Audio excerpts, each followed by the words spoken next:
Welcome to the Foul Play YouTube channel. Hey, Sugar. Hey, Sugar. Thank you for that introduction, Uncle Ken. Well, look, welcome, everyone. It's good to be back here. My name is Dr. Silkman, and I'm from the Foul Play team. And guys, what we're going to be doing today is continuing our podcast series. Yes, I've gone to my therapist after every session, and the therapist said, yep, continue doing what you're doing. Well, guys, for the new listeners, welcome for a start. We're doing a podcast series entitled Reading with Uncle Ken, and we're actually on part 7. And as I said, my name is Dr. Silkman from the Foul Play team. Now, what we're doing in this series here for our new listeners, Ken Kratz wrote a book entitled Avery, The Case Against Stephen Avery and What Making a Murderer Gets Wrong. And what we're doing is we're reading chapters. We're actually reading parts of chapters directly from his book. And what we're doing is we're getting the panel, our esteemed panel, to make comments about what they think about what Ken Kratz said in his book. Now, we're doing direct quotes from his book. We're not making words up. This is exactly what Ken Kratz wrote in his book. So far, the series has been really well received. And really, we've just started getting into the book. There's just so much more. And believe me, guys, it gets worse and worse as the book progresses. If you like what we do, guys, please subscribe to our channel. And we want to thank all of our dedicated and passionate supporters and listeners. And we appreciate all of your questions. If you like what we do, guys, please give us a thumbs up. And of course, we have a very active Discord channel on the case and cases where we discuss many different aspects of the cases. We want the Foul Play Discord channel to be a safe place where you can come and ask any questions you want. There are no dumb questions. There are only good questions. And there's someone, I'm sure there's someone on Discord 24/7. Not that we're addicted or anything like that, but there's always somebody there that can help answer your questions. And please join us in chat and in voice and also in our discussions, our general discussions. There's some really clever people there, very passionate, not only on Stephen and Brendan's cases, but on many other cases as well. So that's absolutely awesome. Well, look, guys, joining me today on the panel, we have Alice, we have Bibi, we have Jack61, Just Rhonda, Neverly, Not My Verbiage, Susan, and Sammy. And today, Not My Verbiage and Sammy will be monitoring the chat to, if you have any questions, don't hesitate to ask, okay? It's important, just write down your questions. I'd like to give, first of all, a shout out to all the hardworking YouTubers in the community who've been presenting some excellent presentations. And you probably know that we also do a podcast that's run by Jack61, who's the host and does a superb job, entitled Open Mic. And the Open Mic podcasts have been really well received. And we cover a lot of, what can I say, Jack61? Controversial topics. Would that be right, Jack? Yeah, absolutely. And they probably will get more controversial as time goes on. Correct. Thank you, Jack. And they're excellent. We get a lot of good feedback and good participation by the listening audience. And we'll have a new open mic tomorrow. And I'm sure Jack61 will talk about it soon. Well, look, guys, what we traditionally do is we quickly go round the panel and we ask the panel how they've been going, what they've been doing, and whether they've got anything new to report. So, guys, let's start with Alice. How are you going, and what have you got for us? Alice. Hi everybody in the panel, hi everybody in chat. Just really the same as last week, busy with the live podcast for Daniel with just Rhonda, Cherie and Kay, doing Brendan Talk. But last night, Wednesday night and Thursday night, there was a programme on here in the UK about a wrongful conviction that's happened here in the UK. And I mean, I normally say it wouldn't happen here and everything like that, but I mean, we're no perfect and we do get things wrong, but by God, they have got this bloody wrong big time. It's the case of Luke Mitchell. He was 14. And it only happened 30 minutes away from where I live as well, so I knew about it. And I also had in mind that the laddie was innocent as well. And watching the documentary has just reaffirmed my position on that he was actually innocent of doing the crime, that he spent 17 years in the jail now. He was 14 when he went in, and he's nearly 32. So, and the good thing about the documentary was Luke has never spoke out before about what happened to him, but he did in this documentary, and I thought it was absolutely brilliant. And I think we have to do some work on that one as well. If I may, Alice. Awesome. If I may, Alice, can we see that in the U.S.? Because I did see something about all the evidence against him, and I believed that Luke Mitchell has been innocent for a very long time. So, but can we see that documentary in the USA? I'm not sure if you'd be able to. It was on our channel 5 over here.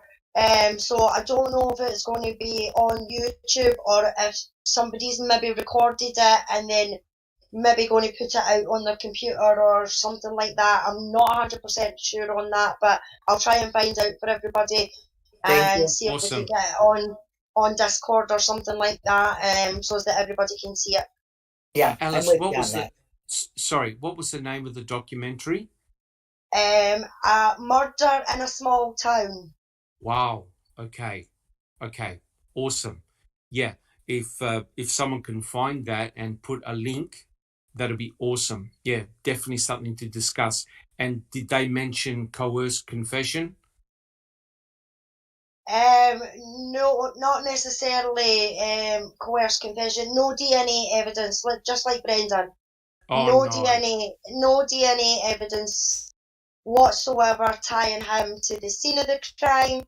No DNA of Jodie, of him on Jodie. No scene or any evidence of Jodie in his house. Police, the interview with the police. Now, I just heard a small snippet of the tape which they played on the documentary, and the way the police were speaking to him wasn't nicey like they did with Brendan. It was more of a, you're a violent boy, aren't you? You know you're a violent boy, you know. You listen to violent music and they blame that cloaking thing, like the West Memphis. Yes. Yeah, but the thing with that is they said he was a Marilyn Manson fan and that he was because Jodie was really mutilated. Her throat was cut, practically decapitated. She had a slash on her face going from the right side of her face, going from her mouth up towards her ear. She had severe stab wounds all over her torso, things like that. So it was quite a bad mutilation. And they were saying that Luke got this from the Black Dahlia murders. Oh no. You know? The Black Dahlia. Yes, I do. I know that very well. The whole the whole thing about that whole situation is the laddie never even knew anything of it, but because Marilyn Manson had painted a picture of the Black Dahlia and was interested in the Black Dahlia, this is where they picked it up. And the media had a lot to do with this as well, you know. Of course. Between the police and the media, it was another trial by media, because it was 11 months before any charges or anything like that were brought towards Luke. But he was in the paper, local television stations, local papers, everything like that, every day up till the day he got arrested, and then plenty days after he got arrested, you know. So there's a lot to look into it about this case, but he is 100% innocent of the crime. If I may, they put the link in the chat, so That'll be awesome. That'll be awesome. Yeah. Thank you very much, Alice. That that brings a lot of also similar parallels. I think Neville will back me up on this, about the Cecil Hotel, how people associated and blamed one particular person because of the type of music that they were into and playing. Isn't that correct, Neville? That was so, actually, it gave us a really good point of view, a different point of view. What could people do to an innocent person? Correct. Yes, he was receiving death threats. He was being called a murderer. And these are like personal messages. They were emailing him all that stuff. Just scary. And he was completely innocent. He wasn't even there at the time. Correct. And I think it teaches us all a valuable lesson. And Alice, unfortunately, this is another very sad case. It's got elements very similar to what many other wrongful conviction cases have. Alice, any additional comments? No, that's it. Awesome. Thank you so much. Bibi, how things coming along, and is your water finally worked out? Yes, it finally is. We went from being in the horrible deep freeze, the super extra deep freeze, to the regular Wisconsin deep freeze. Oh, that's all right then. So we finally got everything sorted out. We didn't burn the house down. Everything's good. Oh, good. And no one stepped under a bus? Yeah, not yet. Thank God for that. There's always next week, you know. Correct. Yeah. Correct. Just hanging out in, Mammothon, not Mammaholics, in our phone. Yes. Line. Not that we're addicted or anything. No, not we just at all. call it Mammaholics for the hell of it. Yes. Working on some craft stuff and waiting for word of something to break or give in this case, Correct. And as we all know, right, we've got the Colburn Netflix situation going on at the moment, which is very, very interesting. Yeah, very, very interesting. Now, that's awesome, Bibi, and we're all very happy that you've got water. So are we. And that the bridge is fixed. Yes. Yeah. Awesome. Yeah. Look, guys, I just want to say that you'll often find Bibi on chat, and she's a fantastic person to talk to, very knowledgeable, very friendly. And look, come online anytime. You'll find Bibi and other members there, and they discuss all sorts of things, and it's a really fantastic and friendly environment. Thank you so much, Bibi. Do you have any additional comments you want to say? No, I'm good. Okay, and Bibi awesome. is also like our little life coach. She's full of wisdom and good advice. She is. You are. That's awesome. And of course, Bibi is one of our foundation members of Foul Play. I've personally known Bibi for a very long period of time. And let me tell you, everyone, before I met Bibi, I was a good Catholic schoolboy, and I never used harsh language once. Is that true, Bibi? Exactly. Exactly. I taught him how to cuss. It's all good now. Yeah. Good influence. Every time you hear him drop the F-bomb, think of me, because I created that. Yes, and I'm starting to wonder whether Alice has had some contact with you. Hi. Hi. Thank you so much, guys. Jack 61, how are things coming along with you? I was just going to say, I think that maybe BB and Alice, maybe kindred sisters or something. I think so. I think so. Yeah, going okay. Got my new modem gateway installed. Everything seems to be going very well. So, awesome. Yeah, no connectivity issues. Controversial issues.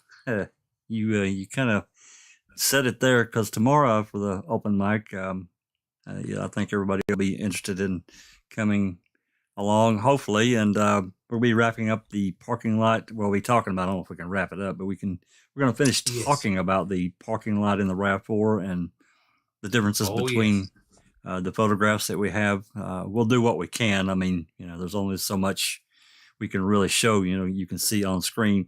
The problem being,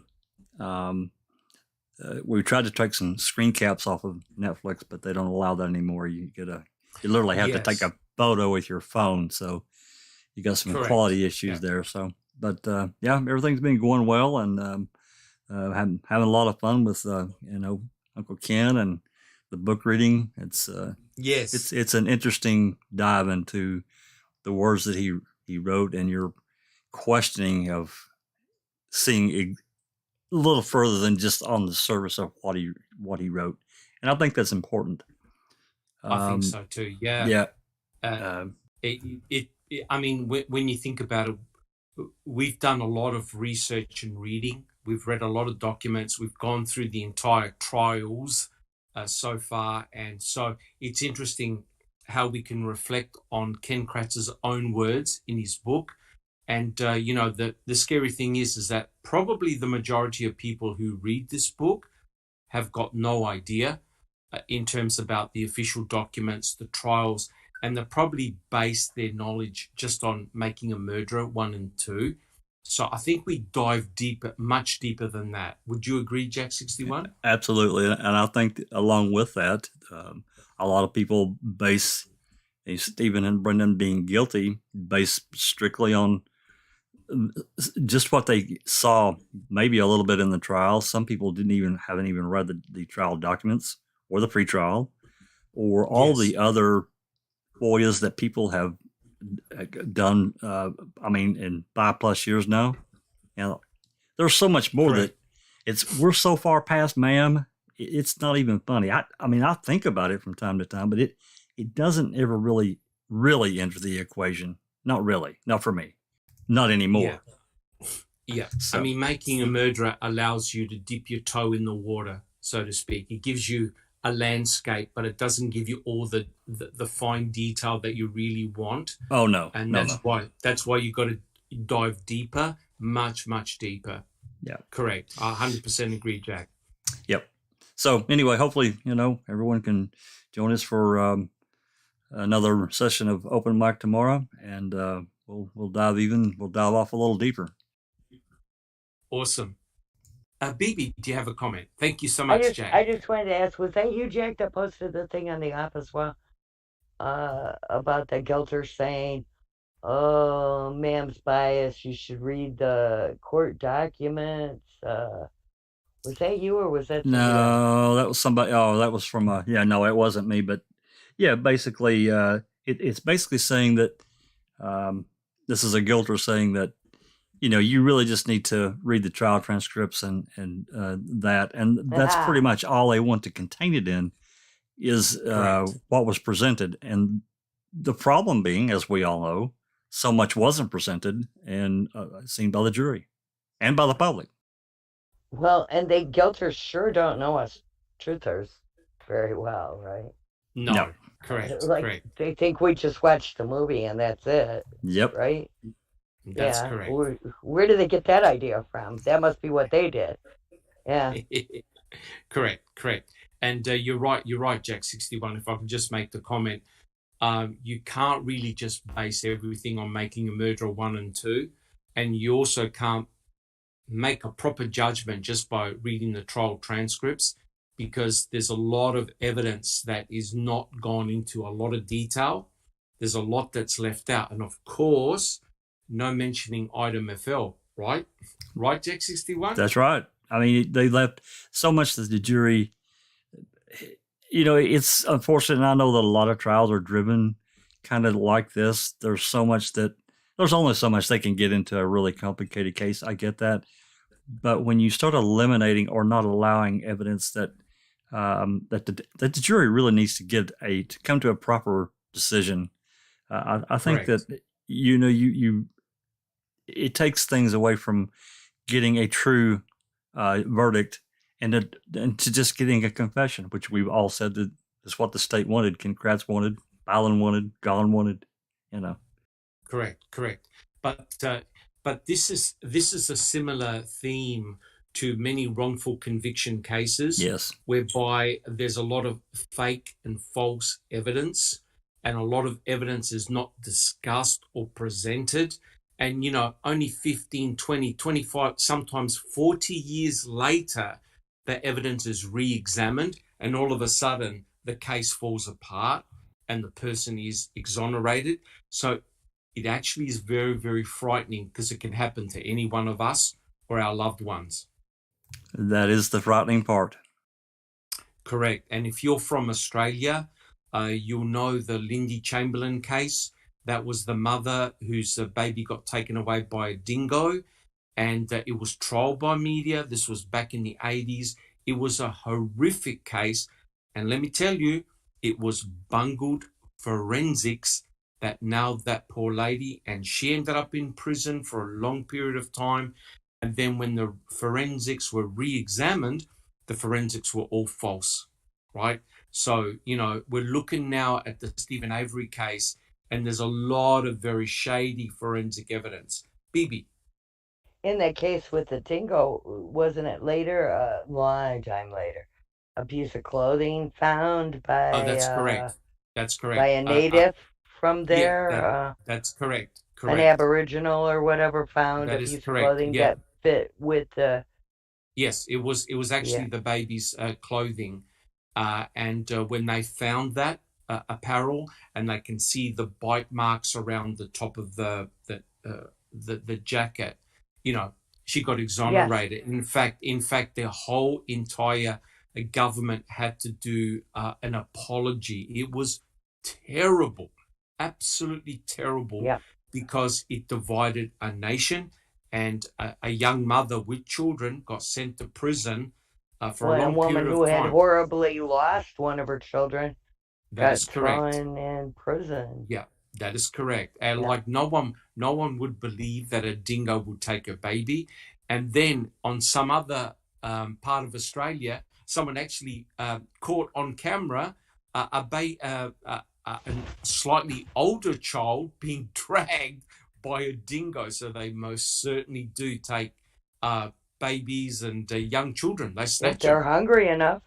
Oh, if God, they're hungry enough or got a family to feed, of course they are. Correct, right? correct. But that's another case for another podcast. But it happens even in Australia too. Thank you so much, guys. Just Rhonda, how things coming along with you? Oh, hi, Dr. Silkman. Coming along well. I wonder if I could read a paragraph of a passage really quick. In my pursuit to find joy, happiness, fun, laughter, I came across this last night when I was editing something. So the author is writing, the witness testified that 2 animal hairs found on the sheet used to remove Cutler's body were consistent with those from a Rottweiler named Bear with whom Miller had frequent contact. The witness admitted that animal hair comparisons were even less conclusive than those of humans, and also stated that she could not determine the species, and the author says, I think she means breed, of dog. Quote, I cannot identify the species of a rabbit or the species of a horse, the witness said at trial. Certainly the breed of horses, I can just say what kind of animal, it is. That's it. And that's all I'm doing here. I'm not identifying any dog. I'm just saying it's consistent with Bear, the dog. Yes. So maybe that's not funny to anybody else, but when I was trying to edit that last night, and when I read it originally, I could not stop laughing and giggling. And of course, if you guys are familiar that, with what we've been doing, that's a passage from Mark Furman's book, Death and Justice, and who the witness is on the witness stand, calling the dog, what breed of dog it is Joyce Gilchrist. So that's pretty frightening. It is. Absolutely. She's calling animals, calling the dog what breed of dog and what breed of horse and what breed of rabbit. I thought it was hysterical. So when I edited that part last night, I just left my giggling in there because it just makes it funnier. So I just wanted to share that with everybody. Hopefully it's a little chuckle. It is. So. It is. And you see, that's the trouble with forensics. A lot of the attorneys place a lot of faith in forensics and believe that forensics and forensic scientists know all the answers. The reality is we don't. And of course, I know we joke, but remember what happened to Stephen in 1985 with the hair analysis, right? Okay, they found the hair on his T-shirt and it said, well, it looks like a hair from Penny Bernstein. And of course, we know that's complete rubbish. And hair analysis is no longer done, right? Because it's considered a junk science. And of course, our famous Dr. West with his bite mark analysis, that's no longer done because it's been proven to be a junk science. Unbelievable. And just Rhonda, do you want to plug anything that you've been doing with Daniel's case? Of course, always. I think I may have mentioned that Brian Bates has finally put out episode 24 of Holt's Paw Trial, and it's the episode about Shardarian Hill, who Daniel was found not guilty on her charges because they were outlandishly ludicrous and ridiculous. But that's available now, episode 24 on holtzpawtrial.com, and you can find, that website you can find in my Discord, and just working on, whatever research we can do for, the civil trial coming up, or just whatever we can dig up, just like with Stephen and Brendan, anything we can find to, that could be new evidence or dispute witnesses, whatever, we're just digging. So we'll see. But you've highlighted a very important point. Once you find the weakest links in that case, the whole case will collapse like a deck of cards. It really will. Once you find that missing link, his whole case will collapse, and he will be released. Yeah. And that's what we're working for. and again, all of us want to thank you so much for your hard work and passion. That's a very complicated case. Yeah, it is. You bet. Oh, I'm happy. We're happy to do it. We want the truth out there. So awesome. Thank you so much, Just Rhonda. Do you have any additional comments? No.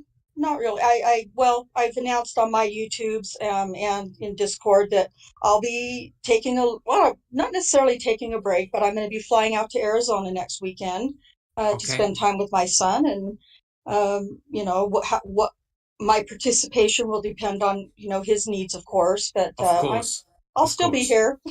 So of course. Yep. And we're all thinking about you and your family, Just Rhonda. Thank you. I appreciate that. Pleasure. Thank you so much.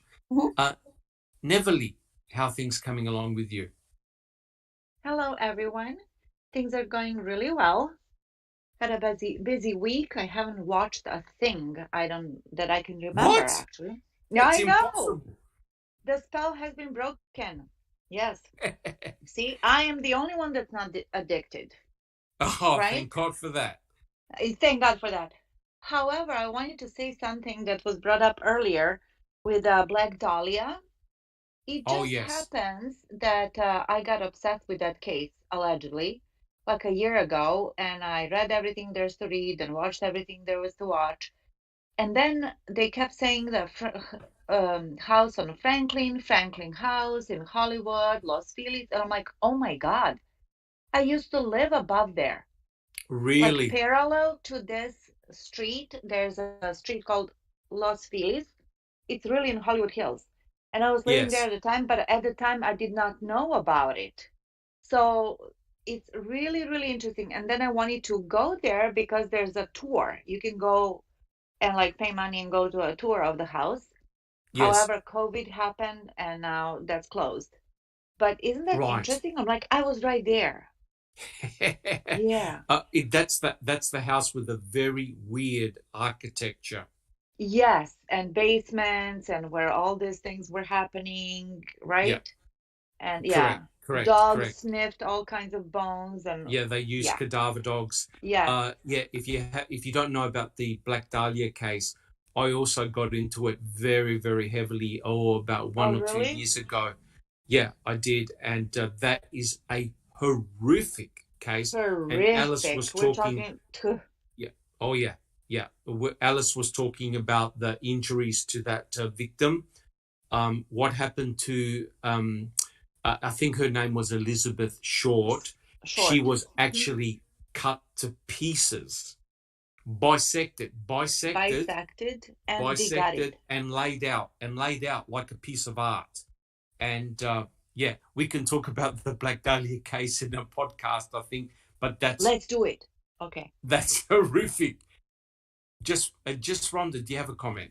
I do, about the Black Dahlia. So the home or the mansion or whatever you want to call it there in Hollywood is owned by Dr. Hodel, I believe is his name. Yes, Hodel. Yeah, and so you know that name. And then also there's a 5-part mini series that kind of goes with it. That in the last couple of have you seen a cry? Yes, I have. It's that. Gosh, I wish I'll have to think of the name of it and then I'll put it in the links. But it's super interesting information in that little mini series. So I the Black. Yes, I think it could have been on Amazon. I think it was on Prime. Maybe. I'll have to check. I'll find out. Because I'm interested too. Oh yeah, I'll find it and I'll post it in the chat. Yeah, and Dr. Hodel's son, who was the investigator for the LAPD, believes wholeheartedly that his dad did that. Yes. Yeah. And he dedicated his own life for proving that. Oh, and the corruption and blah blah that goes with it. It's an excellent, very dark. Yeah, correct. Yes. The Black Dahlia story is horrific. What happened to this? What happened to this poor woman? It was horrific. Yes, it was only in Hollywood. Only in Hollywood. Well, we've got a very dark theme going on so far in our chat, and we haven't even started the book yet. Neverly, any additional comments? Neverly, all good? Okay. Jack 61. I was just going to say, I think we lost Neverly or something. Connectivity. I don't know. Okay. No worries. Again, right? We lost her earlier. Yes. And not my verbiage. How things coming along? And do you want to make any comments?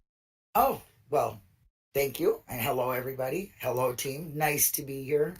I just love this group we have. And in chat, they're also wonderful supporters, I guess I would say. I don't know what else to call them. Awesome. Super supporters, that's what we are. But I guess just doing the same thing with Brendan. We have an event coming up March 1st. It's the tattoo day. It marks the day Brendan never was able to come home again. Yes. So we are having a tattoo party. There is a Facebook group that we're doing it. One lucky supporter already got their real tattoo and filmed it. Yeah, and I'm going to be going to Florida on Tuesday, so I think I'm going to get my real tattoo and film it. So if you don't have a real tattoo, you don't feel like dedicating yourself to something like that, I understand. But you can draw one, make a sign. We're all Becca's, of course, going to take all the pictures, and send them not only to Brendan, but to Governor Evers. So all the sign goers and support we can get would be wonderful. Yes. And I was just in Nina was yesterday, got home yesterday evening, and I was at the Eagle Nation thing. They had a press release that they're going to be pursuing some charges for the way that the hostages were treated in that case.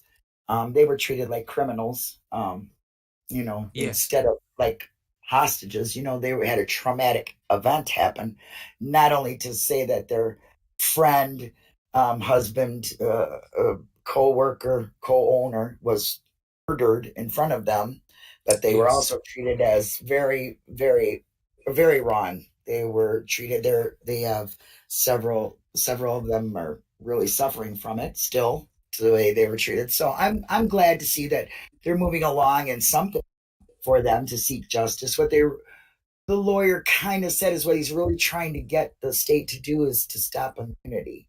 So let's see how far we can get on this. I'm behind him 100%. And other than that, I'm just being Linda. Yes.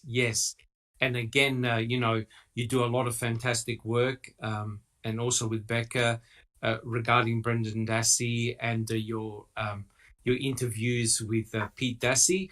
And also, if I can plug in Paul Capaldi as well, he's got a regular session with Pete Dassey, and they're all very, very interesting. And it'll be great if we can get Barb back on, huh? Well, it'll be great. She might be there next Friday. Yeah. So Linda actually got Barb on there. Yeah. Right? Yeah. Yes. Well, we will Linda be seeing Linda did get Barb. Friday. We might see her Friday. Oh, awesome. So, yeah. That was really, really impressive. You actually had both Pete and Barb on at the same time. Yep. And we are asking other family members too, so it. I'm sure that it's going to really turn into a family support. Yes, it'll be very, very interesting. Right. Very interesting indeed. Thank you, Linda. Yeah. Is there any additional comments you'd like to make? No, sir. Thank you so much. No, that's awesome. And it's fantastic that the community is just so active. Neverly. Am I here? Yes. Okay, good. Thanks. Okay, no problems. Sammy, do you have any comments? Yes, actually I do. And I just want to say good day to everyone out there, and thank you for showing up again. Awesome. You know something? We're doing this little tidbit here with Uncle Ken. Yes. And I just feel like this, okay? We know this case is dragging out really big. They're doing all they can that is totally non-progressive for this case as far as the state of Wisconsin. And I just kind of want to reiterate a point for everyone out there all across the world. If you have the opportunity to be a juror, make the lawyers on both sides accountable for putting important information out on the table. Don't allow them to drop the ball.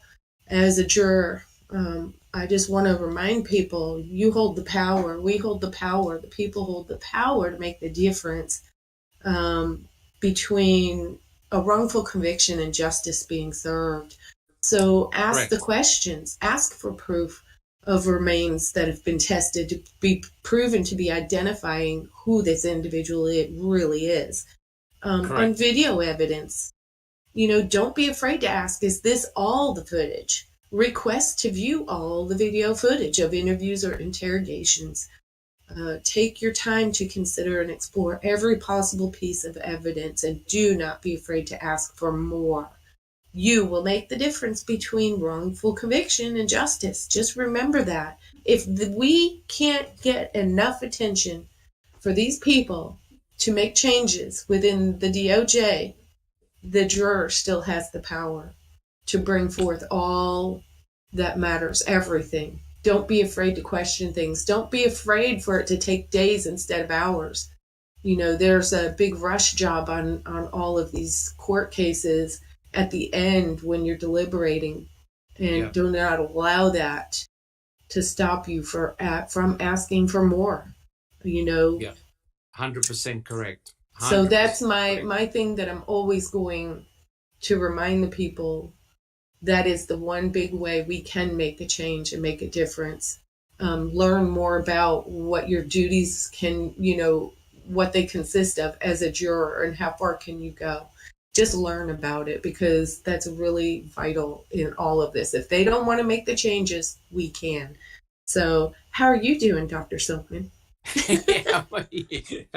I'm getting better every day, and I'm doing all the right things, and trying to get as much rest as possible. I'm very engaged in the cases, of course, doing a lot of reading, watching a lot of YouTube videos, and just educating myself. And recently I was on a live with Millbilly, Kelly, Caf, and Big Jeff, and we discussed several topics, but we also talked about Colburn and his lawsuit. Colburn is actually asking for $14 million in compensation from Netflix. $14 million. Oh, Lord. He might end up on the murder list for people. Correct. So yeah, Graham had said something like that in the chat earlier, that correct. He better look out, because Steve, that's like half as much as Steve was asking for, and we know it. Correct. Yeah, and he got and look what happens to him. Correct. So that's an ongoing case, and I think they're going to try and settle it out of court. Jack 61.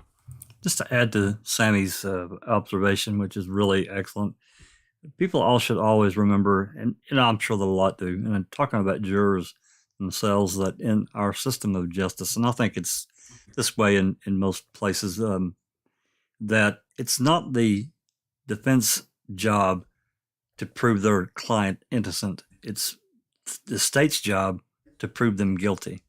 And I think that it gets lost because of, well, I won't get into all of it, but all kinds of factors, media and whatnot. People just automatically assume, especially it seems like in the last 10 years, if the cops arrest you, you must be guilty. You did it. So they assume that, and that they have to stand against it. That was my comment. Yes, and that's a very good point, because we've been discussing Stephen Avery, Brendan Dassey now for quite a while, and when you consider what Tom Fallon said in court, right? He goes, innocent people don't confess, right? And I just about fell off my chair. And so think about it, guys. They based their entire argument on just that. Because Brendan Dassey confessed, he must be guilty, right? And of course, there's just so much anecdotal evidence to suggest that indeed isn't the case. Innocent people confess to all sorts of crimes. Bibi. Yeah, there's been studies done now. There's even one college did a study where they take these college students in a room and talk to them for like 3.5 hours and convince them that they did this non-existent crime. Correct. They will even give elaborate details as to how they did this crime. Correct. And it's a crime. It's invented. The whole thing. The whole thing was invented. Correct. And not only that, a good proportion of the students admitted to a crime that they never committed. Yeah, right? and that didn't even happen. Yeah, a crime that didn't even happen. It never happened. Thank you, Bibi. Correct. 100% correct. Neverly, do you have a comment? Yeah, just like in that trial 4, the dirty cop. Yes. Was shot. He got like out of 57 interrogations, he got like 64 confessions, something crazy like that. Yeah, correct. He had a like way highest number of confessions, and we know how he got them. So. Correct. And look, there are many.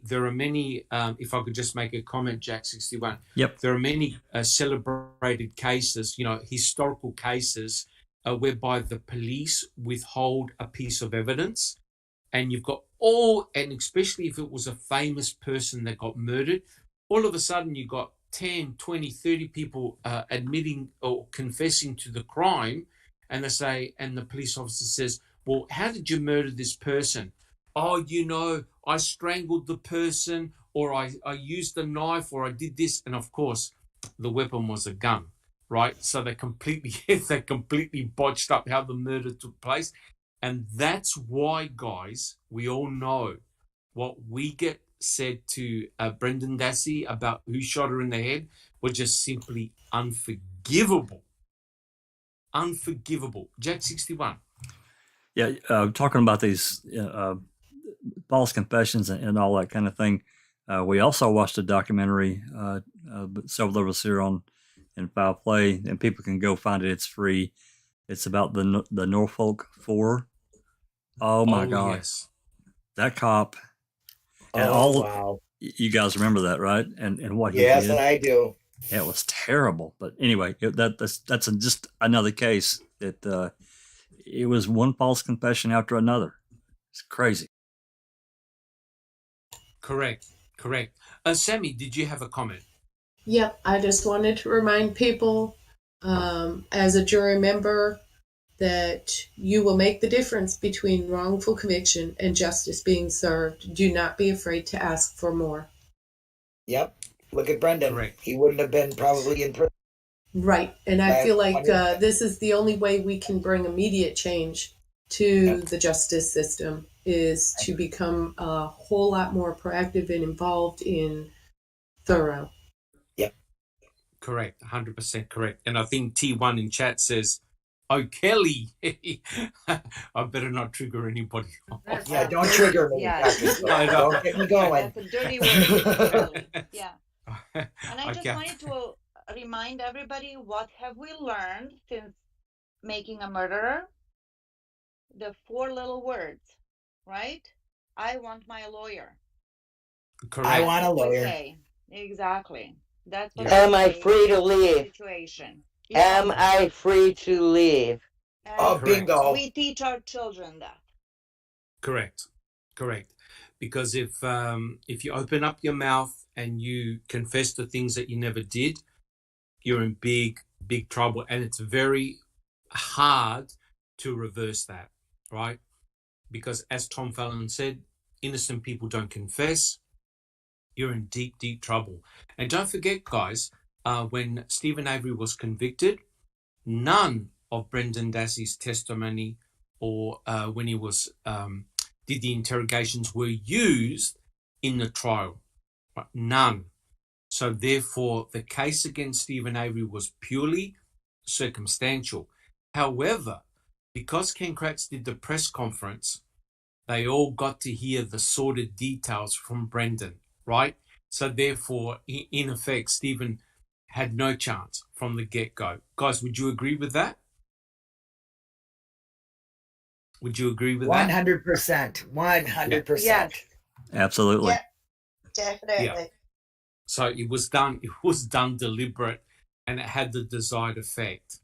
All right, guys, if we don't have any additional comments, we'll start the podcast. We'll start the podcast proper. Guys, we cool?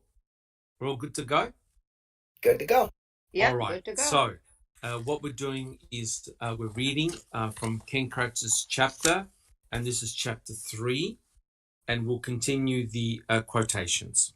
Okay, I quote, "The man who'd enjoyed and even courted the spotlight in Wisconsin for so long after his spectacular exoneration, who couldn't stay out of the public eye, condemning cops and lawyers with relish, changing laws and shaking hands with politicians, judges and reporters, now, for some reason, wanted to be a ghost, a spooky ghost at that." Now, here he's referring to Stephen's use of *67, I think it is, on his mobile phone. So here's the question. Was Teresa Horbach really going into a trap by photographing the van? Alice, what do you think? No. Why not? Out and out, no. Because she'd been to the property before, and at the *67, how many other times did he use that number since he got out of the jail? You know what I mean? But they never mention that. They only mention it, and she never even picked up that fucking phone call either. You know what I mean? So just drop the *67 number. If I didn't want anybody knowing my number, I'd be doing the same fucking thing, and so would everybody else. So for them to jump on that bandwagon about the *67 number, it is a load of bollocks. You know what I mean? Kratz was jealous. I mean, listen to how he likes that. You know what I mean? Because he was shaking hands with politicians. He was on every news channel. That's fucking jealousy. That's what that is. Yep. 100%. Jack 60. Thank you, Alice. Jack 61. I'm right there with Alice. He's a complete tosser. I'm using her word. But she also said it correctly that Teresa never picked up that phone call. I think that even we talked about it, I think the other night, Doc. Yes. One of the calls from the he used *67. It didn't even register on her phone. It only registered on his. It was almost an immediate hang up. So, but it doesn't matter if he used *67. He didn't talk to her. So this luring crap that he's trying to again insinuate is complete garbage. Oh yeah. Correct. Not by verbiage. Well, okay. Oh, sorry. Well, first of all, what about the big old sign that says Avery Salvage as you're going down Avery Road and you're going into a salvage yard? You've been there before. So try another one. And Steve maybe, just maybe, did *67 because he doesn't want people calling him back. Maybe he didn't, just did it out of a habit, like Alice said. Don't want people, it could be simple, but they don't. Anything he did that would be a normal, simple act, something you've done almost like routinely, they took and twisted around on Stephen. Yes. And it's not illegal to do that. That's why we have that service. It's a normal phone feature thing, but leave it to Ken Kratz to put a spin on it. Correct. And there is no way you can be lured to that junkyard. Like Linda said. Don't you think you would have tried flowers? Like Linda said. Like Linda said, you got to pass the sign that says Avery Junkyard. You got to turn off of the main road onto Avery Road. Correct. To get there, there is no lured. Correct. But Barb's address is still blah blah blah Avery Road. Correct. And Bob lives right next door to Stephen, right? Yeah. And the van was right in front of the properties. So no matter how you slice that word lured, there is no lured. Yes. Correct. 100% correct. But you see, Ken Kratz had to use an angle because he had to come up with a motive of, what Teresa is doing at the property in the first place, and that Stephen Avery was somehow using deceptive techniques to lure Teresa Horbach onto the property. Bibi. Steve was really had his eye on where every penny was being spent. So I imagine he didn't want people having his cell phone number. Yes. To cost him money to be answering his cell phone all the time and using minutes to talk on it. So that's probably why he just standardly blocked it when he called people from his cell phone. Correct. But I think, guys, we'll all agree. I mean, he also had a house phone, too, at the time. Correct. Correct. But we all agree the *67 had no impact on Teresa Horbach. Agree? Yep, and lured neither. Absolutely, exactly. Correct. So to me, and someone made the comment, it's very interesting how Ken Kratz was absolutely destroying Stephen Avery by saying, he mentioned about condemning cops and lawyers, changing laws, shaking hands with politicians, judges, and reporters.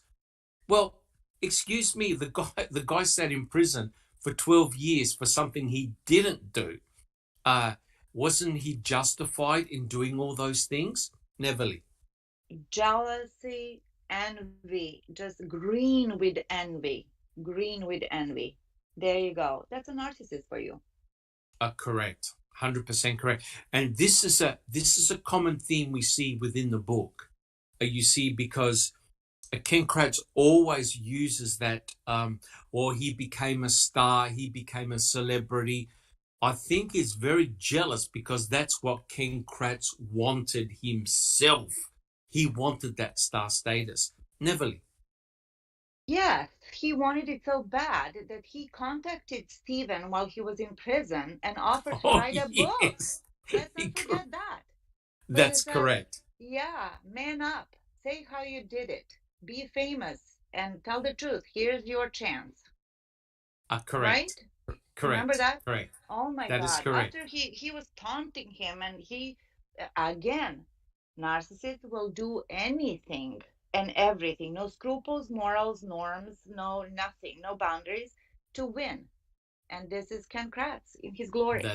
That is Ken Kratz. That is Ken Kratz. I think Ken Kratz was very upset that he didn't become the knight in shining armor and also the prize. Jack 61. It backfired. It backfired. It did backfire. I think that, Ken Kratz knew himself, and he knew that he had, basically he had wrecked his own house, and that his connectivity to those around him, his superiors, or however he viewed them, was tenuous at best. And look at what happened. We've talked about it before. He wins 2 big cases for the state of Wisconsin, and what happens? Nothing. He goes nowhere. Mm-hmm. And by all accounts, a prosecutor like that in pretty much any state that wins 2 major cases, their star is on the rise. They're going up. They're not going down. So, but Jack, the important point is this: he can't blame Netflix or Making a Murderer. No, not at all. Because that came out years and years later. That's right. So his demise had nothing to do with Making a Murderer. Would you agree with that? Absolutely. It had everything to do with who he was as a person and how he treated those around him. I was going to say that he was given a blank check, right, for the mission to complete, which he did, right? And then he got so pompous and, he was self-glorifying. And what did he do? He got caught up in his own long leash and he hung himself, which is very typical of narcissists again. Correct. And his personality traits were with him for life. He didn't suddenly develop those traits. It was with him for life. And to use Making a Murderer and Stephen Avery to blame his misfortune, I think is actually very, very nefarious and completely wrong, in my opinion. All right, guys, do we have any additional comments about the fact that Stephen Avery was trying to lure Teresa Halbach onto the property? Do we have any support for Ken? You haven't worked your way up from the depths of hell yet. Yes. BB. Know your crowd, not us. Correct. So I think the whole thing was a real clutching at straws. It was a form of desperation. But in a way, Ken Kratz had to come up with some type of scenario, some type of story. And guys, we've discussed this. Our audience knows this, right? That if you're going to lure Teresa Halbach, you would use her own private cell phone number. You would make sure there wasn't a paper trail coming directly to you. and you would lure Teresa Halbach in a secluded part of Wisconsin, not directly outside your back door. Guys, do you agree with that? Touche, yes. And hopefully not. And hopefully not use your own phone to do it. And not to your family, and not to your family business. I mean, come on. Correct. And not on Halloween day, night, whatever. Correct. There's the CASO there in the bushes, right? That's correct. Okay. So guys, if we don't have any additional comments, let's get on with the second quote. Okay, I quote, Teresa regularly checked her voicemail messages, was almost obsessive about it, according to those who knew her well. But after her visit with Avery on the afternoon of October 31st, 2005, her phone was never used again.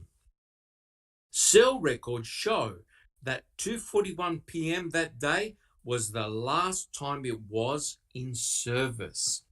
So my question is, and this is a controversial question, why was Teresa Halbach's phone no longer pinging? Who'd like to have a go at that one? 2:41.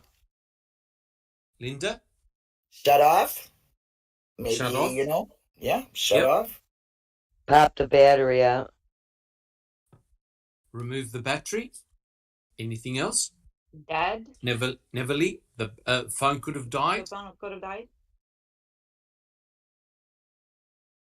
Anything else, guys?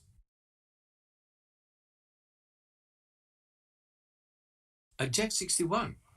I think it's important. Of course, you left it out, but the last ping was on the Whitelaw Tower, which was, by how the crow flies, it was approximately 13 miles away. I think road distance, it was quite a bit further. So, his statement is begging people to say, "Oh, well, she was there and she got whammied right there on the property, and the phone got turned off or destroyed or whatever." So, but Correct. I think any number, as everyone has commented, shut off, battery popped out, destroyed, whatever. Okay. So there are non-nefarious answers. Is that correct? Why a phone will stop pinging? It doesn't necessarily mean that the phone was destroyed, or as we'll No, talk if about you in a get your second. phone wet, you have to pop the battery out of it right away to work on trying it out. Just saying. Correct. So there are non-nefarious answers whereby a phone will stop pinging, right? Either your battery's died, you've removed your battery, you've turned it off, whatever. So, her battery could have been running low. You don't know. But if we follow that up with the next quote, you'll see the importance of Ken Kratz's statement. And I quote, that same afternoon, witnesses smelled burning plastic and saw fire coming from the burn barrel in front of Avery's house. Teresa's phone, camera, and PDA were recovered from that same burn barrel. Stephen Avery's burn barrel on Sunday, November the 6th, Making a Murderer never mentioned the recovery of Teresa's burnt electronics. My question is, who smelled the burning plastic? Does anyone know? Fabian. Jack 61. Fabian. Robert Fabian. Robert Fabian. Anybody else?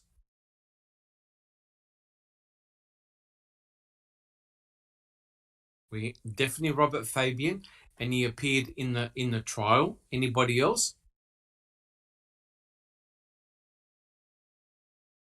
And he said that it was only for a second. Earl was with him. Earl was with Fabian. Yeah. Correct. Earl was with Fabian. Yep. Who else smelt the burning plastic?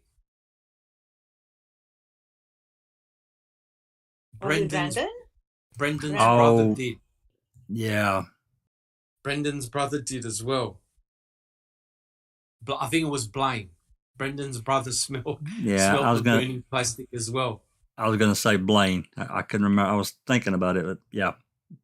Yes, and what is interesting was Blaine was interviewed a couple of years ago, and he completely said that he lied during the trial.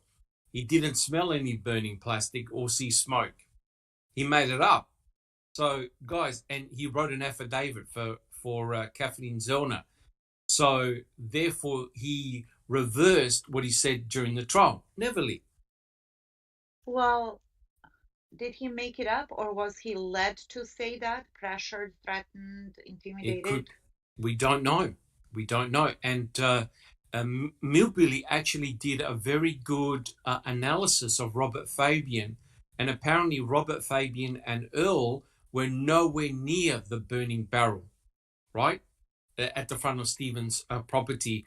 They were closer to the burn pit. So the question is, how did that smoke get all the way from the burning barrel, allegedly, to where they were? Because they were on a bike, I think, an all-vehicle terrain bike. And during the trial... I think they were on that golf cart, weren't they? I think so, yes. Maybe they pulled up on the golf cart. Yes, they did. They did. And during the trial, he said, I only smelt the smoke for a couple of seconds, and I told Earl to move the golf cart. So what gives, guys? How are you going to smell the smoke from that distance? Jack 61.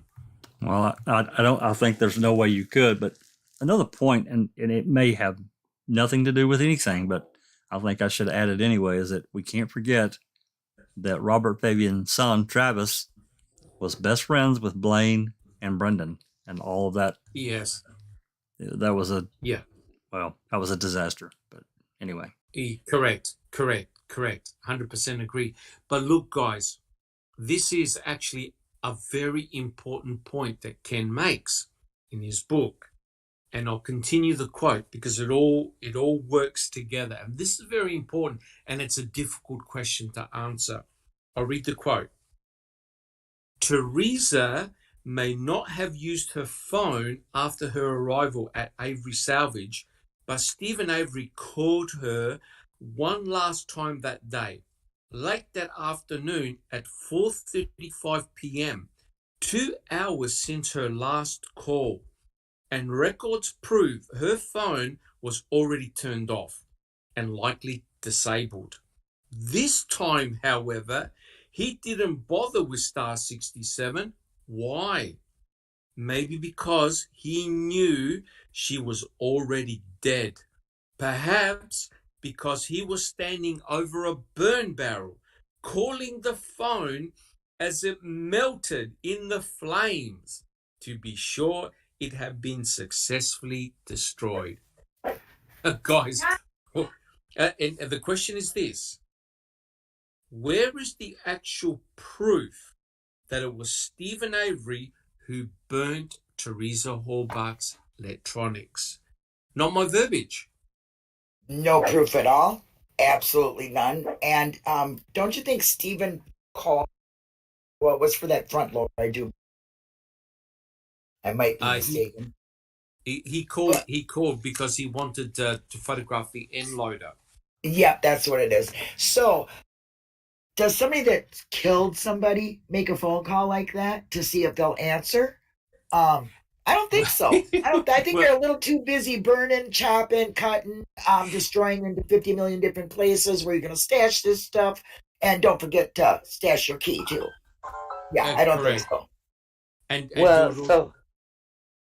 BB. So 1 minute he's able to cremate a body, and he's got to call the phone to make sure it melts. It doesn't ring. Yeah. Yeah. And all he had to do was remove the battery, correct? That's right. I don't think that's true at all. What Kratz said, not at all. This is ridiculous. Why is that, His imagination is running really wild. Look to the lengths and depths that he's reaching to make him look sinister. Yes.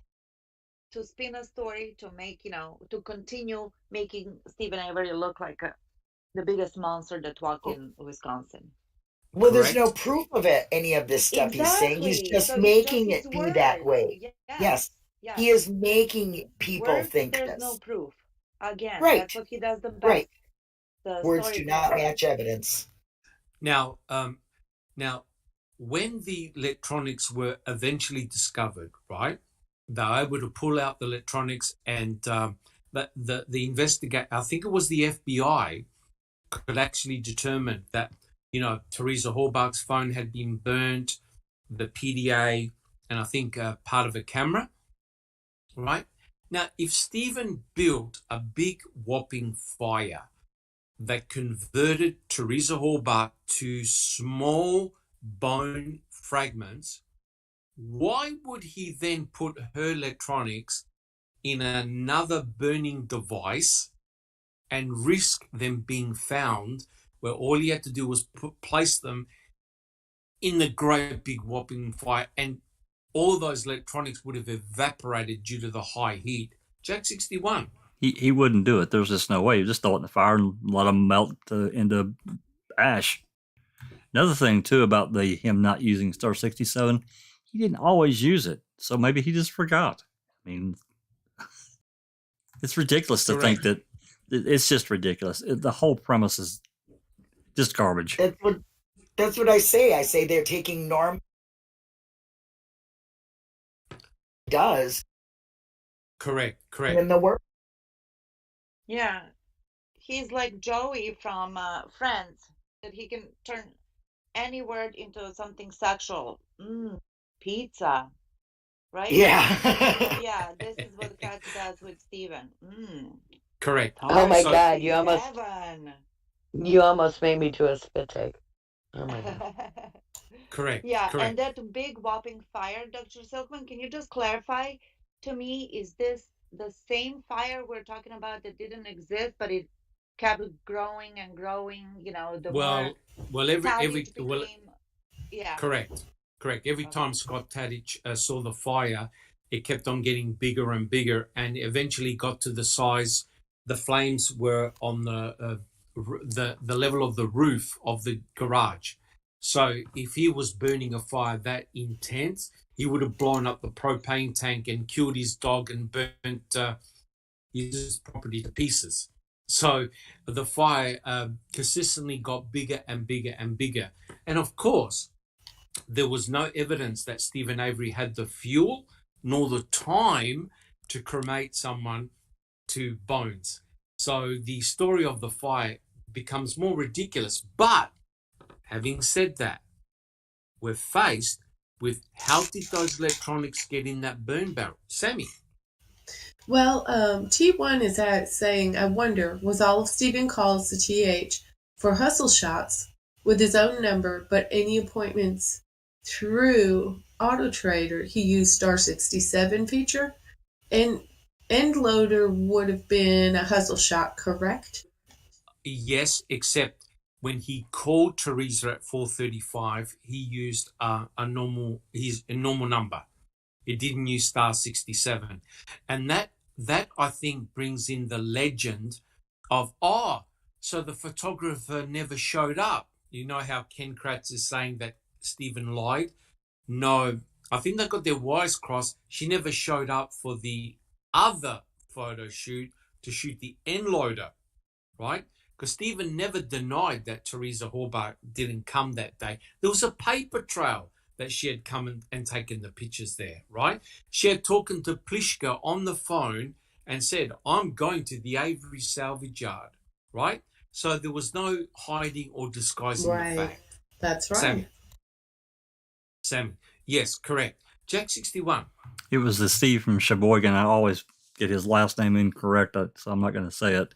But it was Steve from Sheboygan that called, I think on November, I think it was November 3rd, but the date could be wrong. And he talked to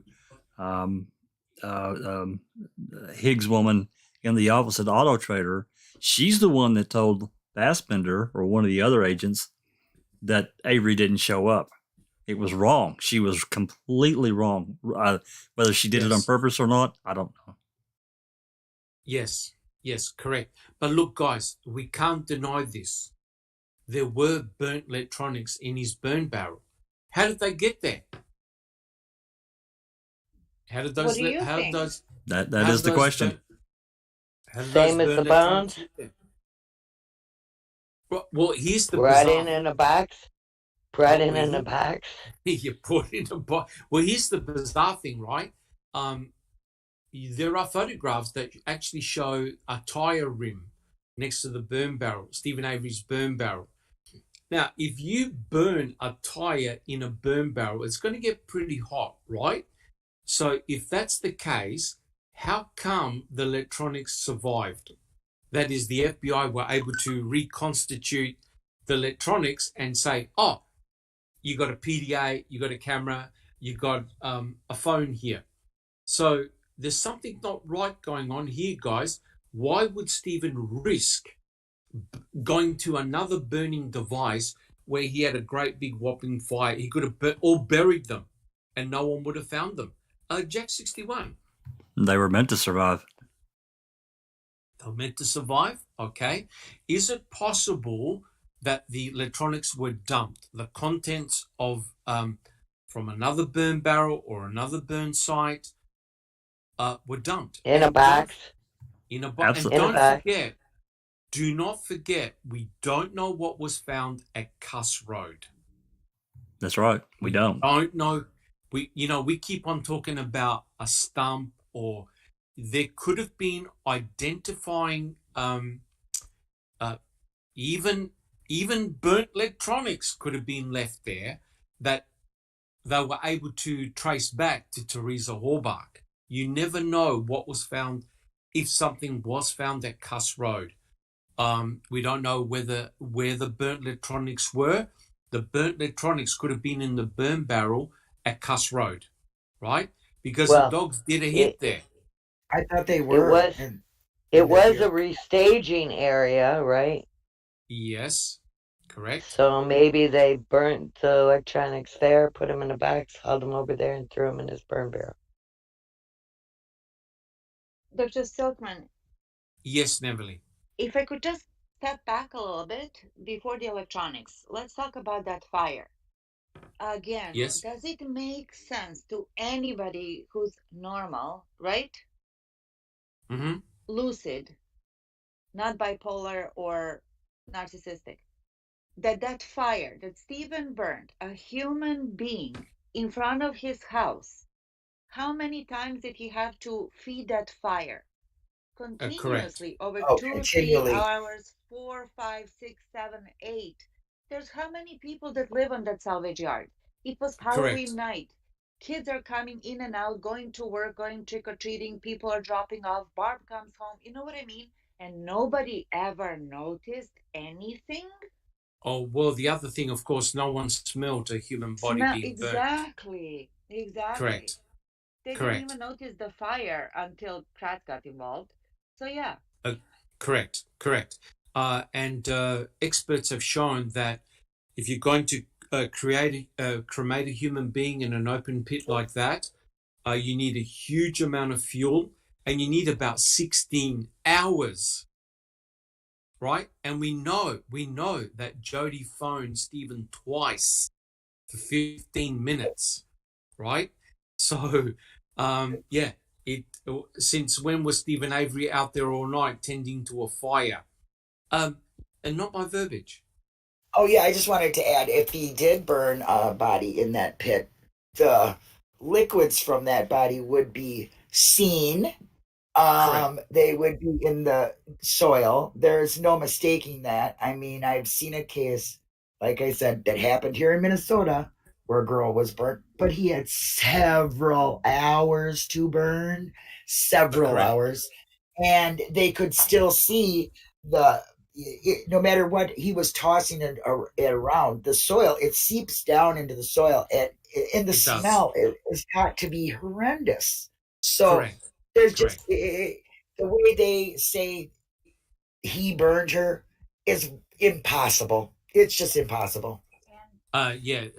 In my opinion, no one got cremated in the burn area. The burn area, I know we call it a burn pit, but it actually, as BB pointed out, it actually is very, very small. And the big problem is, we know, and many scientists have done the experiments, to convert someone to cremains that size and that fragmented, you need a huge amount of fuel and you need a lot of time. Sammy.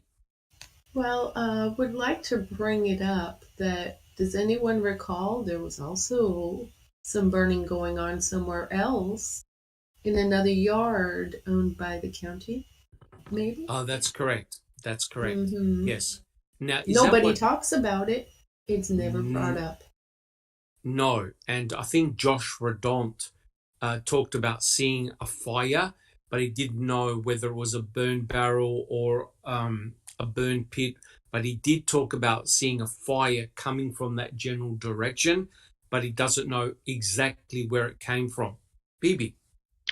Well, there was a report of those kids that were out playing.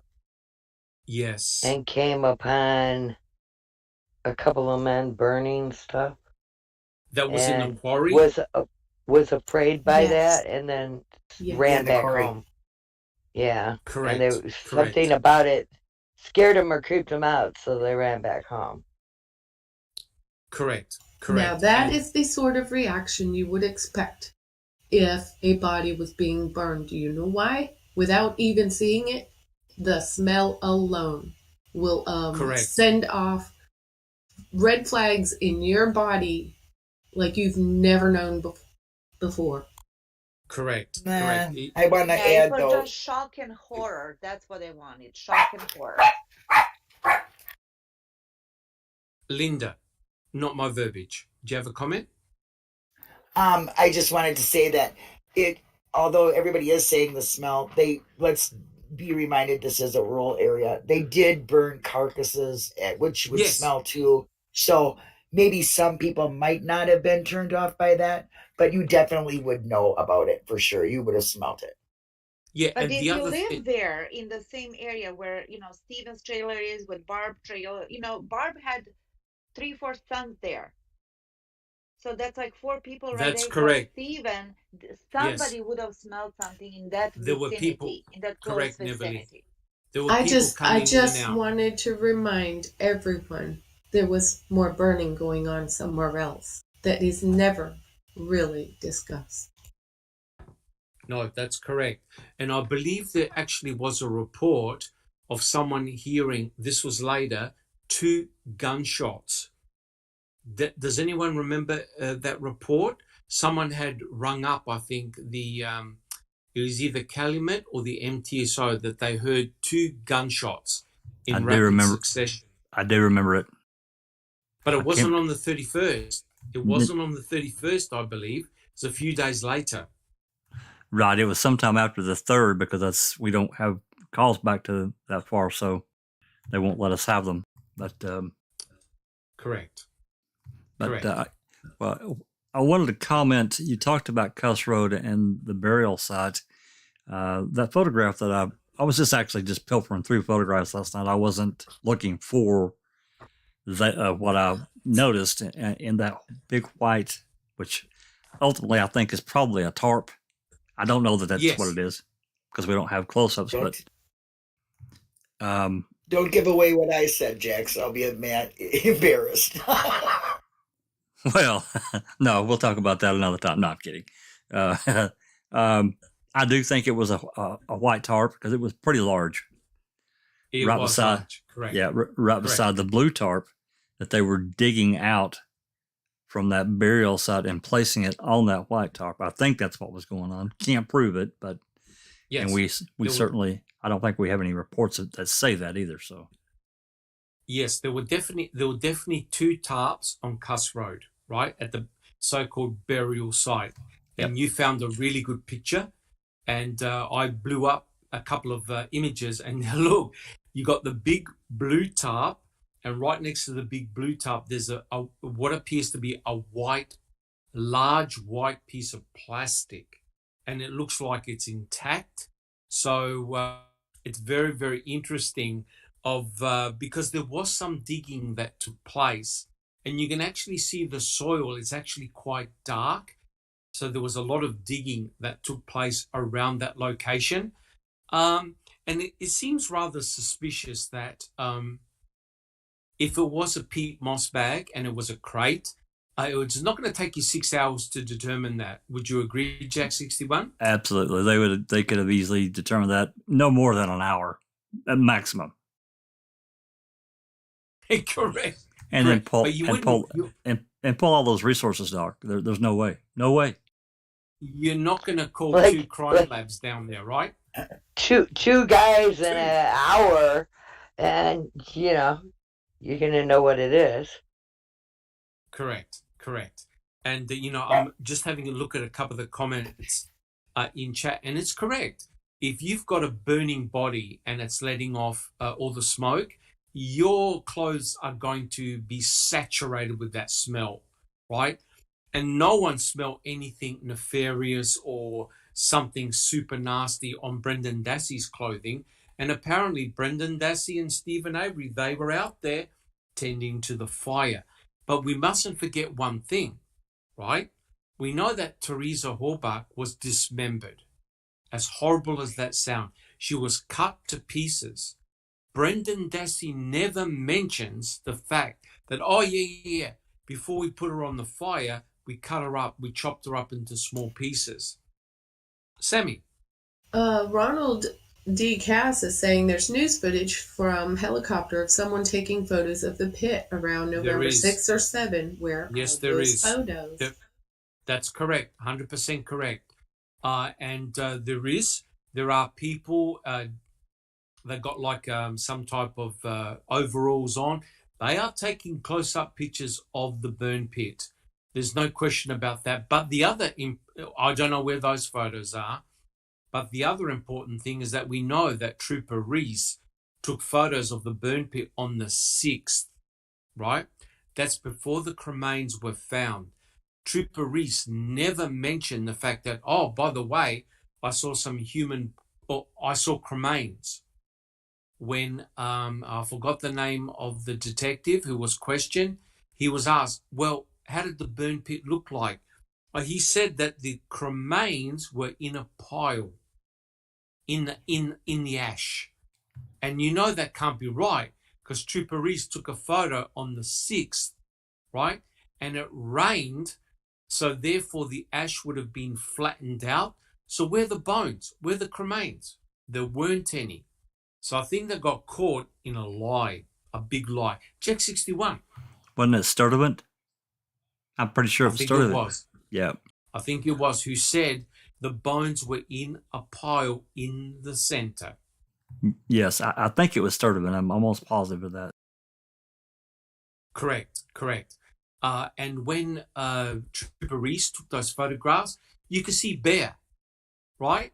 Bear was there. There was no police crime tape. That means that was before the burn pit was processed. So therefore, here's the irony. Trooper Reese took de novo in situ pictures of the burn pit.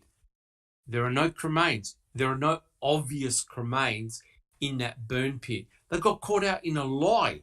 So something happened between the 6th and the 8th. And guys, we know what happened, right? Cuss Road happened in between those two events, right? Is it just a coincidence? Anyway, guys, that's an open mic discussion, right? Absolutely. Absolutely. Well, we could talk about, between the 6th and the 8th. The 8th was a red letter day for CASO and MTSO. Man. It was. Yeah. It was. Well, look, guys, I am conscious of the time. I want to do one last quote. I think we've had some excellent discussion. And the reason why I don't want to do chapter 4, the next chapter will start it, is because it's very, very gut-wrenching. It's it's entitled The Perpetrator. This is where Ken Kratz takes apart Stephen Avery. And I think we need to dedicate an entire podcast on that one. But here's the last quote. I quote, "Whatever the reason, he knew Teresa wasn't going to answer." This is the when he rang up at 4:35. he would float the story that Teresa never showed up for the photo shoot and stick with that story until around 5 p.m. on Thursday, November the 3rd.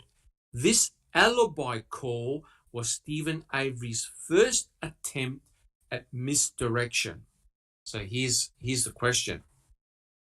What was the afternoon call to Teresa Horbach all about? Did it really imply nefarious intentions? That is, Stephen Avery was trying to establish an alibi? Alice, can we get your comments? No. Yeah, I think it might have been. Oh, I'll give plenty comments. It was nothing like that at all. It might have been that just as she left, he remembered that he wanted her to take photo of something else. I don't know, maybe the jet ski that was in the garage or something like that. And he's just says, oh, well, she's coming to shoot the van. I'll ask her if I'll gear this and I'll gear the extra money. And then he's completely forgot. And then he's like, I'll do it another time. There has been nothing nefarious in that call whatsoever, in my opinion. That's them just pulling at straws and trying to make Stephen look and feel as bad as possible. Correct. Yes, I agree with you. So that call could have been totally non-nefarious, right? Yep. Teresa had come during that time. He had remembered the end load and said, hey, let's get her back here and take photographs of the end loader because they were going to sell the end loader, right? So there's nothing nefarious, but Ken Kratz made it extremely nefarious. Would you agree, Alice? Definitely. Okay. I'd like to add something to that. Had he never made another phone call again to her after his appointment or during his appointment, that also would have been used against him as if he knew she was dead. 100%, 100% agree. 100% agree. Someone talked about in chat whether it was the flatbed that they were trying to photograph. The flatbed was brand new. It was a new truck that they bought. So I doubt it very much they would have sold that. And there was talk about selling the end loader, right? So it was likely. Yes. Sorry, Bibi. I thought the part where that Steve said she never came was actually that other Steve guy, like Steve Stickler or somebody like that. It was. Who said she never came, and that's because like Bladorn or Hilligus called the numbers that they got from Auto Trader and yes. Well, that was another. It was a different Steve that said she never came. That's right. That was Steve. There were 3 Steves that day. There was Steve 3 Steves that day. It was Steve from Sheboygan. I cannot remember his last name. Is it Speckman? Speckman? Well, Speckman's the one that was. No, I think that's the first one the first photograph she took was Speckman. No, I think that's Schmidt. Schmidt and some other guy or something. Yes, correct. There were three Steves, and I think King Kratz got his stories crosswired. No. Oh, I think he did it on purpose because yes. Oh yeah, because they cleared that up. Wrong Steve. Yes, they cleared that up pretty quickly, and again, that report from. I'm pretty sure I can't remember her first name, but I believe her last name was Biggs or Boggs from Auto Trader. That told Fassbender or Skolornsky when they went over and talked to her that she clearly remembers. She said Stephen Avery, but it wasn't Avery that called. It was one of the other Steves. Correct. And another thing is, Speckman. Stephen never denied that Teresa came. Never. He said, yes, she was here for 5 minutes. And so where is this coming up with all of this? And why? There's only one reason, if you ask me, which is nefarious activity. That's right. Correct. I mean, you think about it, right? Teresa Horbach, think about this, right? Teresa Horbach did take photographs. So, were those photos ever given to Auto Trader to upload? We don't know. And obviously the answer is no. Those photographs never got uploaded, right? And so, you find the flashcard in the back of her RAV. Where is the flashcard that's got the photographs of the RAV4, of the van? Where are they? Has that flashcard ever been found? I don't think it has. Sammy? I have a question about, I'm curious about how much of the media's footage has been confiscated by the officers or the, authorities under the premise of this being part of a murder case, and we can't have this floating around out here. You know what I'm saying? Yes, I do. Look, I think we've only seen a little bit of the footage. I reckon there is a lot of internal photographs and video that no one has seen. We haven't seen it. Jack 61. Thank you, Sammy, for that question. I can tell you from that end, from that fact that when we first kind of dove into this case after making a murder, a lot of us were looking for news footage, and either didn't have the capability or no one thought of the trying to download that or snatch the video from these various news outlets. A lot of it's gone now. N64 Game Controller has got a lot of it. I mean, a lot of it on his channel on YouTube. But there are things we don't have. They're gone. They've been scrubbed. Correct. I have found and discovered there are people that can use a Wayback Machine who can actually retrieve stuff, and I'm curious as to whether that can be used or not for this. He's used it. Good.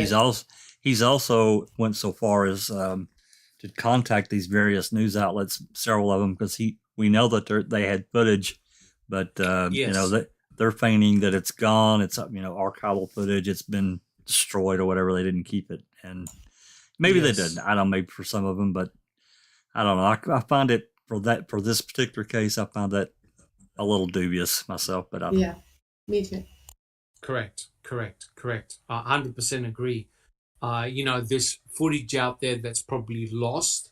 That would be very, very important. And it begs the question, why did the investigators put tarps over the RAV4? Because they probably knew that there were helicopters buzzing up above. They didn't want, people to take pictures of the RAV4. I mean, why put the tarps on? Why not simply call the towing yard immediately to get the RAV4 while it was not raining and bring it to the crime lab?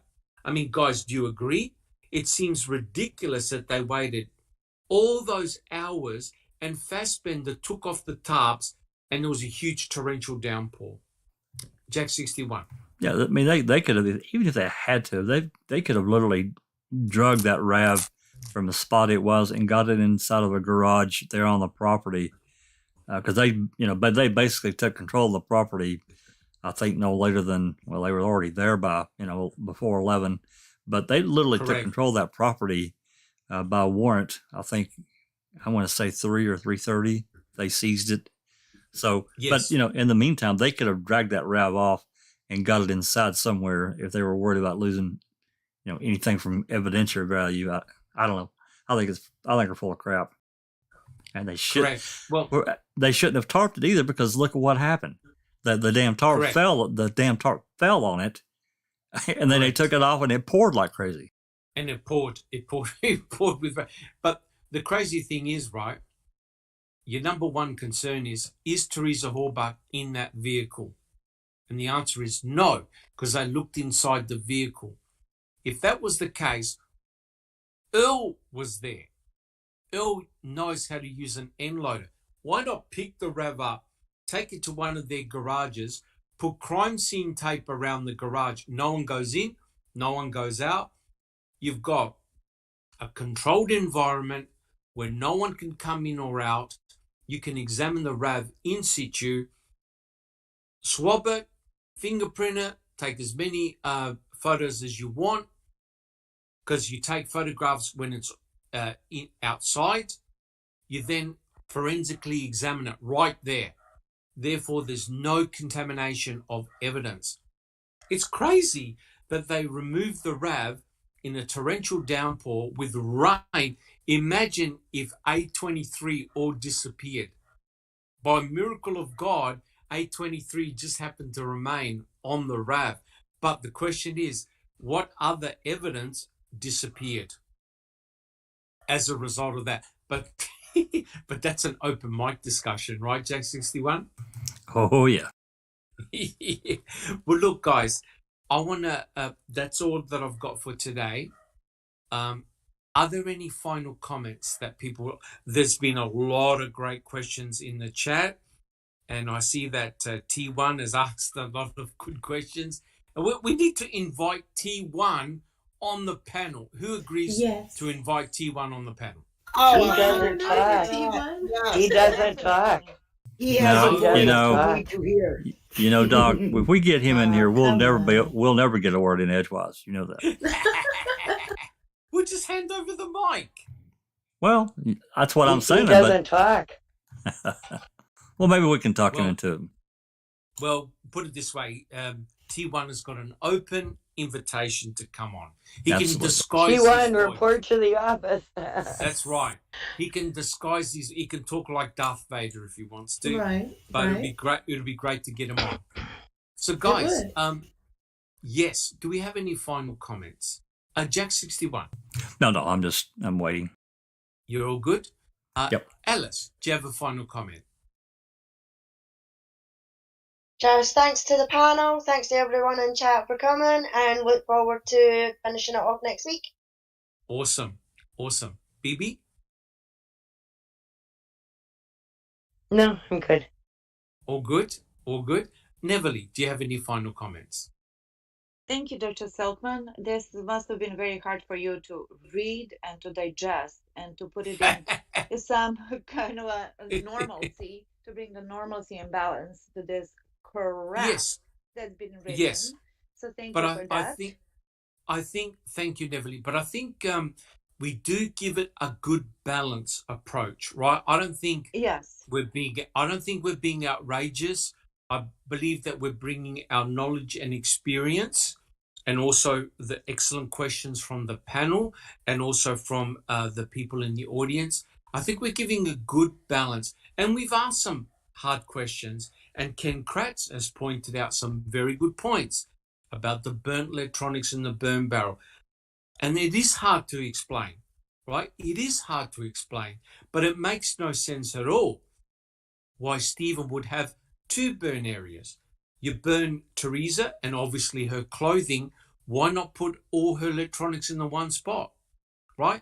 Burn them to a crisp, put them in a bucket and bury them. No one's going to find anything. But we know that's not what happened. Everything got found really, really easily. Neverly, any other comments? No, that's all. I just wanted to thank everyone, and thank you very much. Awesome. And not my verbiage. Real quickly, I'd just like to say thank you to everybody. You're all wonderful in the chat, and if it wasn't for you, we wouldn't be here. So thank you very much. And I'm trying to stomach this right along with you, Dr. Silkman, but the more and more that I get into this sweaty paper of his, the more and more I realize that most of the stuff he says comes from his own deep, dark mind. No question. And that's why I believe that doing these podcasts is so important, because we get a deeper understanding of Ken Kratz and his thought process, and that's invaluable. And believe me, chapter 4 was probably one of the hardest ones I had to read, called The Perpetrator. This is where he tears Stephen Avery apart. Yeah, we'll do that. Yeah. I have submitted my eyes to this too, Dr. Silkman, so I'm right along with you. We'll cover this next week for sure. Thank you so much. Not my verbiage. Doc, yes. before I forget, I did want to make an announcement that, we talked about in the past about doing the recordings for Brendan's pretrial and trial. I did want to tell everyone that's coming pretty soon. Work has already began, so that'll be making an appearance. I can't tell you when exactly, but it won't be long. Awesome. And I tell you what, that's going to be another mind bender for sure. It's going to be hard. It's going to be hard. Very, very, very hard, for sure. Absolutely. Thank you, Jack61. Sammy, do you have any final comments? I just want to remind everyone, the people still hold the power to make change. Be a knowledgeable jury member. If you have the opportunity to serve as on a jury, do not be afraid to ask for more. Command and demand more proof instead of allowing convictions to happen based on speculation alone. Thank you. Thank you very much, Sammy. That's a very sobering way to end the podcast. Well, look, guys, I'd like to thank our listeners. If you like what we do, please subscribe and hit the like button. That really helps us. If you don't like what we do, hey, tell us. We try and improve. We try and do the best that we can. Please join us in our Discord channel for discussion and other things like that. We try and answer all your questions. And I'd like to thank all my panel members. As you can see, we don't always agree. We have a whole variety of different ideas, and that I think is such a strength that we can all have our own opinions, and that's awesome. Again, guys, thank you so much, and I will see you all next week to do it again. Thank you. This has been a Foul Play production. And we're out.